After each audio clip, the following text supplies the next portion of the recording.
Petite coupure pub, sans la pub sur Flandre Télévision. On reprend cette émission avec, effectivement, il faut bien vivre hein, avec nos non-publicités sur Flandre Télévision. On a vu le handball à Hasbrook, belle success story comme tu l'as dit Aurélien, avec une équipe qui ne fait que grimper. C'est toujours intéressant de savoir qu'il y a des clubs du coin qui font parler notre terre des Flandres et qui font connaître un sport qui est peut-être trop méconnu alors qu'il y a beaucoup de succès chez les pros. Et chez les hommes, et là on a parlé en plus des femmes, donc c'est super. Puis 2 invités sympas en plus qui étaient contents de venir, donc on était contents de recevoir. Et des futurs pros, potentiellement. Je pense, elles vont aller loin, dans 2 ans on en reparle. Moi je mets une pièce dessus. Hein. Ouais, bah, moi aussi. J'avais dit au début de l'interview, Hasbrook PSG 0-0, la semaine prochaine elles vont au PSG, enfin dernier match elles vont au PSG. Bon, 0-0 handball, c'est assez rare, mais peut-être un 20-20. Je te laisse, je vais négocier une invitation pour la semaine prochaine. Ok, ça marche. Tu réserves une place en tribune. En attendant, pour finir cette émission, on a parlé de sport. Sport qui dit sport dit événement.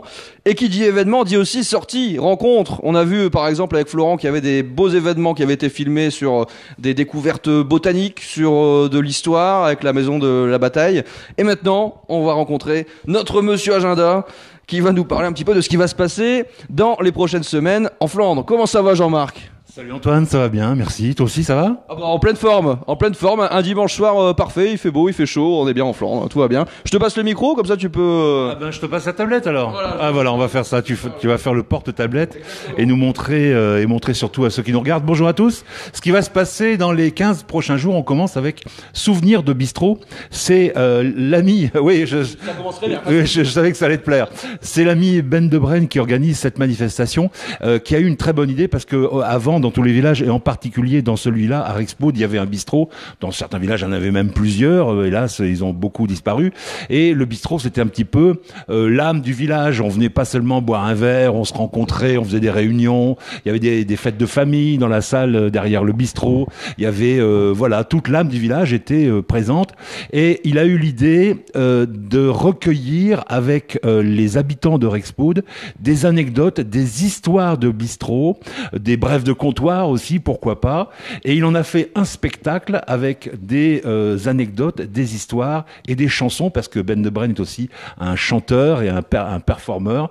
Et ça donne cette manifestation, donc Souvenir de Bistrot. Ça va se passer le vendredi 24 mai, c'est vendredi prochain, à 19h30 au bistrot à Rexpode. C'est tentant comme événement, parce qu'effectivement les bistrots c'est toujours un lieu où effectivement on fait un petit peu la fête, mais surtout il se passe beaucoup de choses, il y a beaucoup d'histoires à raconter. Et en plus Rexpode on n'y va pas forcément très souvent, on n'a pas eu l'occasion d'aller très souvent à Rexpode, si ce n'est pour des événements tels que du métal à la campagne ou la Snookin' Fest. Mais voilà, un petit événement bistrot, moi ça me botte bien. Ouais, moi je pense que ça va être une belle soirée. J'espère que le bistrot est assez grand pour accueillir tout le monde qui voudra y aller. Tu peux passer à la suite avec la fête des voisins. Alors ça a lieu un petit peu partout.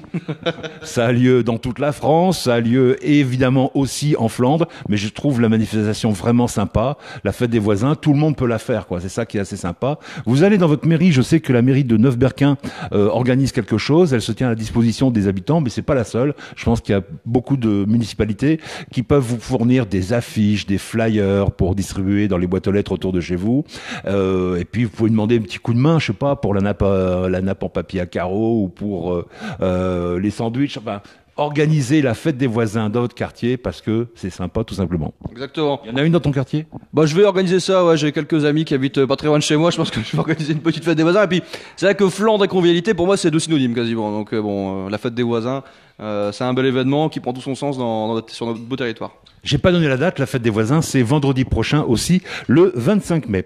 On passe à la suite, s'il te plaît, avec le week-end rétro vintage. Ça se passe à Speaker sur le site ECE. ECE, c'est l'école de conduite. C'est le lendemain, donc le samedi 26 mai à partir de 11h. L'entrée est gratuite. Alors, c'est un week-end rétro vintage. Il y aura des voitures anciennes, il y aura des motos anciennes, il y aura des exposants, des stands, il y aura des voitures américaines. Je sais que les gens aiment beaucoup ça. Et puis, il y aura des concerts. Alors, il y aura Rick Cavan Music qui fera du blues, Hoey Boy and the Devil qui feront de la country et No Stress qui feront du blues and roll. Vous connaissez ça, le blues and roll? Non, alors je connais le blues et le rock and roll. Le blues and roll, non, mais j'imagine que ça mélange les deux. C'est un petit peu entre deux. Il y aura des saucisses au barbecue, il y aura une buvette et tout ça. Donc ça peut être un truc assez sympa. Samedi prochain, à partir de 11h, week-end rétro vintage à Speaker. On On passe ensuite à John Cleese. Tu connais John Cleese? Je connais pas John Cleese. Je suis sûr que tu connais John Cleese. C'est un spectacle qui va avoir lieu à Ostende. Et John Cleese, c'est un des piliers des Monty Python, des fabuleux Monty Python. Effectivement, oui. Voilà. Oui, je connais. Donc ça c'est notre culture à tous, pour ta génération, pour la mienne. Et John Cleese, qui est un monsieur âgé, mais qui garde toute sa verve et son humour, est vraiment un monument vivant de l'humour contemporain. Et il se donne en spectacle. Alors il y a aussi, pareil, des sketchs, des chansons. Je sais pas s'il reste des places libres, hein, parce que c'est quand même assez énorme comme rendez-vous. C'est jeudi 31 mai au Cursal d'Ostende. Donc là, ça nous donne l'occasion de passer la frontière. Et s'il reste des places, vous avez de la chance, renseignez-vous sur Live Comedy, livecomedy.be. Un bel événement pour se marrer un bon coup en Flandre. Oui, John Cleese, c'est vraiment un véritable événement, ça n'arrivera pas de sitôt. On passe à la suite avec la brasserie du Pays Flamand, qu'on a eu souvent l'occasion d'évoquer ici dans ce rendez-vous. On a souvent évoqué son déménagement. Effectivement, la brasserie du Pays Flamand est partie de Laudringhem pour aller de Blaringhem à Merville. Et si le déménagement est fait, on a d'ailleurs fait un reportage, je crois, là-dessus. Effectivement, avec Eric et Jérôme, hein, qui sont partis à la découverte de cette brasserie qui est en train de devenir un des fleurons de la bière en Flandre, avec la Nosteke notamment, qui a été élue, la Nosteke de saison, hein, qui a été élue meilleure bière du monde, ni plus ni moins. Voilà, on a ça en Flandre aussi. On a du Miss Univers, enfin, voilà. Je sais pas quoi vous dire de plus sur ce territoire. Alors on a donc, comme je vous le disais, déjà évoqué cette brasserie et ce déménagement, mais on est toujours heureux de pouvoir le faire, d'autant que là c'est l'inauguration officielle, donc il y aura une petite fête. On pourra déguster une bière qui va être brassée spécialement pour l'occasion. On pourra déguster aussi les autres bières. Ça se passe samedi 2 juin de 10h à 17h à Merville, donc route de la Gorgue à la brasserie du Pays Flamand. On passe à la suite, si tu veux bien, mon cher Antoine, avec Festimalt. On reste dans la bière alors. C'est très bière, hein, c'est très. En même temps, c'est la saison. Hein. Il fait bon, une petite terrasse, voilà, avec modération toujours, mais bon, une petite bière. Et puis, on est tellement gâtés sur le territoire avec des si bonnes bières qu'on. Je savais que ça te plairait. Festimalt, c'est le samedi 2 juin, également à partir de 14h. Là, c'est à Laudringhem. C'est ma petite confusion de tout à l'heure, ça vient de là, je crois. Avec l'amicale des buveurs de bière trappistes, c'est le nom de l'association, La Bête, qui organise cette manifestation. Au programme, une dégustation de bière trappiste, évidemment. Donc, une fête de la bière sans dégustation, je vois pas très bien à quoi ça pourrait ressembler. Effectivement, ça serait un peu triste. Ça serait un petit peu triste. Mais bon, enfin, on sait s'amuser. Mais ça fait toujours en game, hein, les endroits où il y a des bières. Alors, pour se donner un petit alibi, pour pas dire on fait une fête juste pour boire de la bière, il y a un tournoi de Molki, un jeu de quilles finlandais. Tu connais Molki? J'ai jamais joué, mais j'ai déjà vu, c'est des quilles en bois. On va peut-être faire une petite équipe Flandre Télévision et SSK à la Coupe du Monde de Molki. Petite anecdote, en passant, les Français sont champions du monde de Molki. C'est vrai? Ouais, c'est vrai, ouais. C'est une bonne idée de faire une équipe Flandre Télévision, je pense que tout le monde pourrait s'y mettre. Et donc il y a un tournoi de Molki, à partir de 15h, on peut encore s'inscrire. Il y aura des concerts, des reprises folk, une fanfare, du rock pour danser, et même un feu d'artifice de clôture. Ouais, ça, je pense que c'est une date à cocher aussi dans vos agendas. Samedi 2 juin, à partir de 14h à Laudringhem, c'est la Festimalt, ou le Festimalt, je sais pas. Enfin, c'est Festimalt, en tout cas, c'est sûr. Et puis, on termine avec la fête du cheval de trait. Alors, on revient à un truc un peu plus traditionnel, sans bière.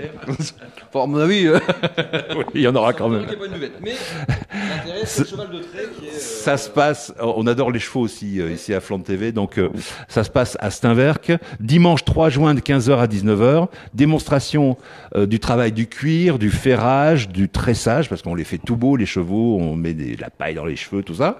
Et puis les chevaux vont évoluer sur des parcours de force et de maniabilité. Il y aura des épreuves de traîneau, de traction.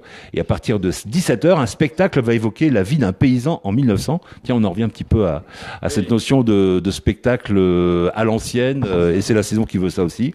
Et puis là, on va évoquer la vie de Joseph. Et la fête va se terminer par la parade des chevaux. Donc, Steinwerk, dimanche 3 juin, 15h, 19h, pour la fête du cheval de trait. Un beau rendez-vous à suivre en Flandre. C'est vrai qu'on aime bien les chevaux aussi en Flandre. Hein. Par exemple, alors on en parlera plus tard, mais on a la Carriole Fest à Honscott qui va arriver aussi en septembre, hein, si je dis pas de bêtises. Une date que vous pouvez déjà précocher, même si c'est un événement qui est qui est quand même qui a pas mal d'antériorité, qui est assez réputé et qui fonctionne très bien d'année en année. Un grand merci Jean-Marc. Merci Antoine. Je te rends ton micro, tu me rends ma tablette. Échange de bons procédés. Bon, tu peux même me suivre puisque c'est la fin de l'émission. On vous remercie de nous suivre toujours plus nombreux, toujours plus nombreuses en Flandre. Venez avec moi l'équipe. Ah, ils ont fait les zouaves, hein. Vous voyez pas tout ce qui se passe derrière la caméra, on peut pas tout vous dire. En tout cas, sachez qu'il y a toujours une belle ambiance sur Flandre Télévision. On est toujours ravis de mettre en avant tout ce qui se passe sur ce beau territoire. Merci à l'équipe de handball d'Asbrook. Un petit pronostic peut-être pour votre match contre le PSG. Flandre-Paris, moi je mets une grosse pièce sur les Flandres, mais c'est quoi un score, si vous devez donner un score sur votre match? 20-20. Le fameux match nul. On va rester sur ce 20-20. Elle veut dire 20 sur 20 en fait. Ça serait une réussite, un match nul là-bas? Ça serait une belle réussite parce qu'elles jouent encore leur montée, elles, pour l'année prochaine. Donc si on arrache le match nul alors qu'elles jouent la montée, je pense que ça sera encore une belle prestation. Une petite question, c'est l'équipe réserve du PSG ou c'est la première équipe? C'est la première équipe féminine du PSG. Donc c'est la première équipe du PSG qu'elles vont rencontrer. C'est quand même une performance, hein. On espère, on verra bien. Elles vont les rencontrer et en plus, elles vont les battre. À bientôt en Flandre. Salut.